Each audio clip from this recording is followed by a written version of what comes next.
baseado numa pessoa. Qual é o critério? Ele é uma pessoa boa, dedicou a sua vida ao bem, aos doentes, aos pobres, aos sofredores, logo ele está protegido pelos espíritos superiores, logo o que ele recebe é algo divino, inquestionável, e ele está certo. Veja que tudo isso que eu coloquei, que é o raciocínio do movimento espírita, não tem uma vírgula disso em Kardec. Por uma razão muito simples, não faz o menor sentido. Por que não faz o menor sentido? Porque eu posso ser um santo e receber comunicações de um espírito mentiroso. Eu posso ser um santo e receber comunicação de um espírito mentiroso. Que não tem nada a ver a moralidade do médium com o conteúdo daquilo que o espírito dita através do médium. Vou criar um exemplo aqui para as pessoas verem como isso é simples de entender. Vamos imaginar que eu sou uma pessoa santa, que não peco, que não tenho defeitos morais, que sou extremamente bondosa e sou médium.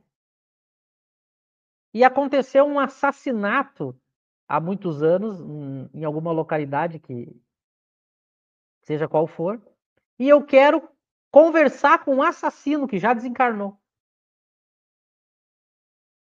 E o assassino vem dar a mensagem dele através de mim. Aquilo que eu estou escrevendo é a opinião do assassino, não é minha. Digamos que o assassino diga que está com raiva, que deseja matar mais pessoas. E eu vou mandar prender o médium? Evidente que não, que eu sei. O que eu vou dizer? Não. O médium é simplesmente um instrumento. O espírito está ditando o pensamento dele através do médium. Mas aqui não é o pensamento do médium. O médium só está servindo ali para mostrar o que aquele espírito pensa. Mas nota que esse raciocínio que eu fiz aqui, as pessoas sabem fazer. Só que quando é algo bom, aí as pessoas não aplicam o mesmo raciocínio. Quando é algo ruim, aí as pessoas separam. Não, isso aí é o que o espírito está dizendo é a opinião do espírito. O médium só está sendo um instrumento. Mas quando é algo bom, as pessoas dão mérito para o médium. Ora, se eu não posso dar um mérito para as coisas ruins, eu também não posso dar mérito para as coisas boas. Porque o conteúdo não é do médium. Não é do médium. Vou citar mais exemplos simples. Vamos imaginar que eu estou recebendo um ditado do Albert Einstein. Ele está me ditando alguma coisa e eu estou transmitindo para vocês o que o Einstein está pensando. Aí imagina que ele dá uma explicação sobre a relatividade, aí, uns 15 minutos, falando sobre relatividade, explicando de maneira genial toda a teoria. Ele vai me dizendo e eu vou falando para vocês. No final da fala, alguém vai dizer assim: poxa, o Michel é um gênio, hein? Explicou a relatividade. Vamos dar um prêmio para ele, vamos contratar ele de professor de física. Ninguém vai fazer isso, porque as pessoas vão dizer: não, ele só ditou a mensagem do Einstein. Veja, isso é ser médium. Então o Chico poderia ser uma pessoa maravilhosa e receber um espírito mentiroso. E receber um espírito mentiroso.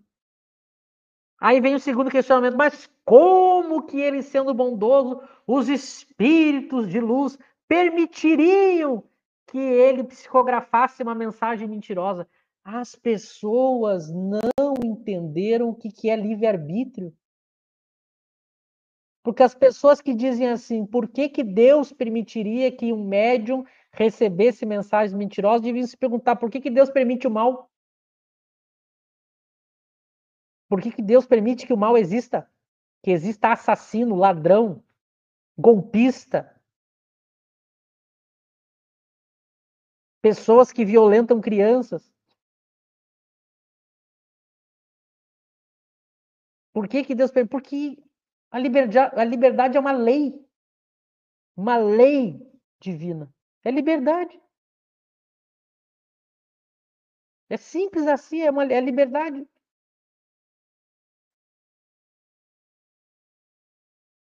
Então as pessoas jogam no lixo a teoria da liberdade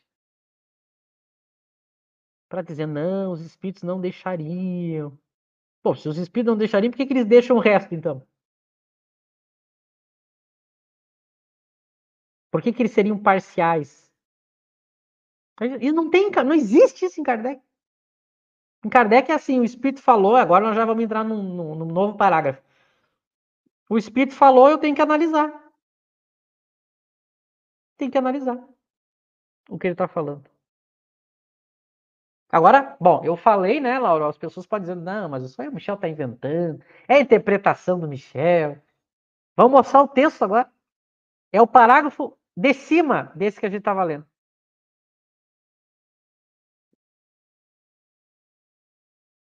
Vejam só o que Kardec vai dizer. O primeiro exame comprobativo. O primeiro. Então, dentro da universalidade, eu vou ter um primeiro exame para controle do ensino dos espíritos.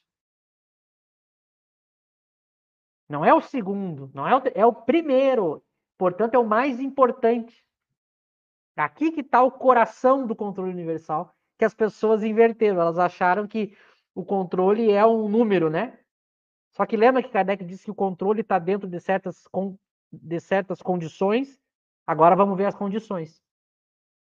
É, pois, sem contradito da razão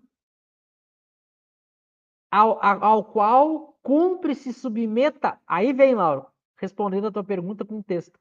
Sem exceção, tudo o que vem dos espíritos. Kardec não botou um parênteses aí, né? Menos o que o Chico,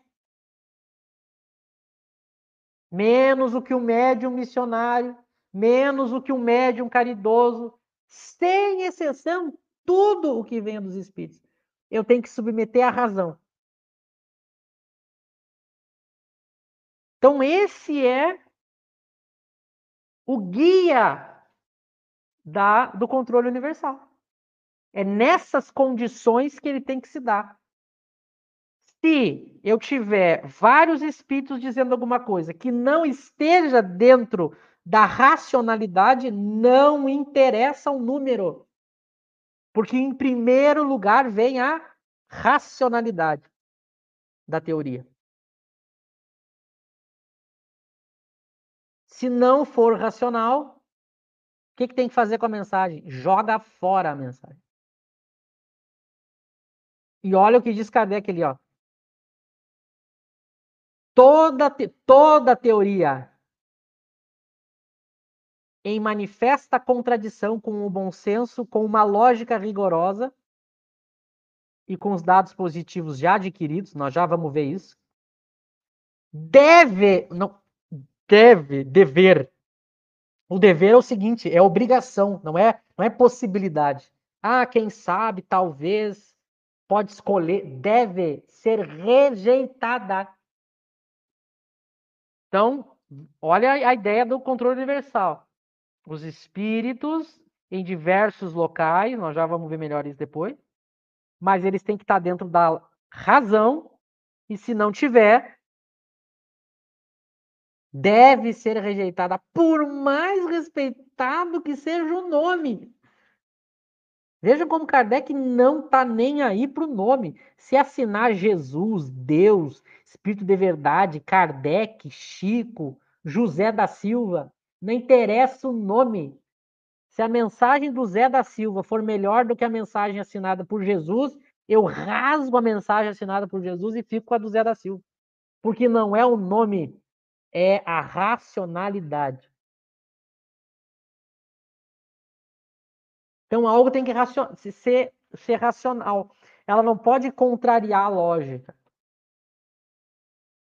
Não pode ter contradição. Não pode fugir às regras da lógica.